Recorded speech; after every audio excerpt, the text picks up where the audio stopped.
G'day everyone, Daniel O'Grady here and welcome to another Wasabi Cars video. Thank you very much for joining me and welcome to 2016. Wow, it's the first video of 2016. I hope you had a great one. And the first video for Wasabi Cars is essentially lots of bad news for anyone who loves cars. For anyone looking for parts, anyone who would like to know where junkyards are in Japan because you want to restore your car and all that sort of stuff, because I get questions, I get emails, seriously, a few every week, forever, you know, since the beginning about this sort of stuff. And anyway, I'm going to answer all that stuff today. Now, I went for a bike ride the other day, and I live in Tosu City, and very near my house is this place. It's called USS Kyushu. It is a chain of automotive auctions. Now, this is where I guess cars go, right? People trade in their car, which is what, 10 to 15 years old, goes through here. And the best case scenario for any car in Japan that is of age is that it goes overseas. Cars, if they're left in Japan, what's going to happen? Well, we're going to find out right now. So the cars that don't cut the mustard, the cars that are not good enough, that no one wants, well, you know, it's like a puppy at the pound. It gets to go to puppy dog heaven, and that's what happens, because right next door to this auction house is this scrapyard. It's a very, very big scrapyard. And my question to you all is, how old are these cars? Do they look that old? I don't think they do. And yet they're piled up on top of each other because they're just going to be scrapped. Yeah, I know. It's sad to see, but that's just how it is, eh?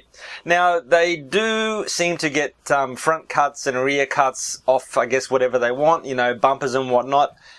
But essentially, they throw all this stuff out, guys. It's just going to be crushed up, shipped to, what, Taiwan, shipped to China, recycled into fridges. That's basically how it all works. It's very, very sad.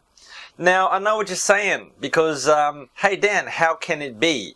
You know, I always see your videos, and there are scrapyards, there's junkyards full of all these great cars, American cars, Honda Cities, and Mazdas, and... Okay, so...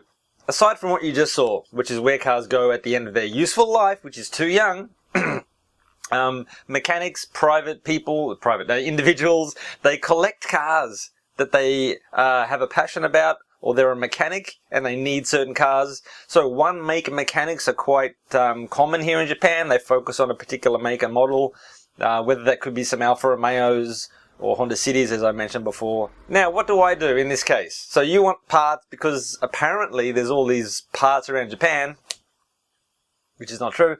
You know, and then I'm reluctant to get involved. I don't want to talk to these individuals who do collect cars, because, you know, they collected the cars.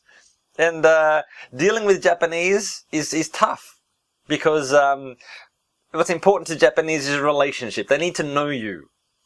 Now, if I just knock on the door, I'm some foreigner, you know, like the Japanese are world famous for being xenophobic. Some foreigner knocks on the door, hey man, I'm looking for car parts. They don't want to talk to you. Even if it's in their best interests. It's bonkers. Okay guys, so I'm just really am happy to burst that bubble for you all. Do not contact me for parts. I'm not going to get involved. And really, the reality is that the cars that are in scrapyards, well, are scrap. The cars that are in wrecking yards, and wrecking yards themselves are rare. I've seen 2 in my life in Japan. 2 wrecking yards in my life in Japan. Wrap your head around that, guys. They go to auction, they get scrapped, they get recycled, crushed, all that sort of stuff. So Japan is the worst place to find old cars. Now, it's ironic, isn't it? On Facebook, on this channel, you always see old cars and lots of old cars. Wow, Japan must be full of all these old cars. No. No. Every single car I feature, even the most boring 80s car, is a unicorn. And that was really what sort of fueled my passion early on with Wasabi Cars. Because, yeah, every single car I saw, like, wow, this is probably the only one I had ever seen of that particular type, you know. So, mega rare. Unbelievable, isn't it? Anyway, I really hope we can... I could help you get the year off to a great start, and take it easy, everyone. Hey, bye-bye. With a little bit of rust and a little bit of turn on Wasabi Cars in the neighborhood, Wasabi.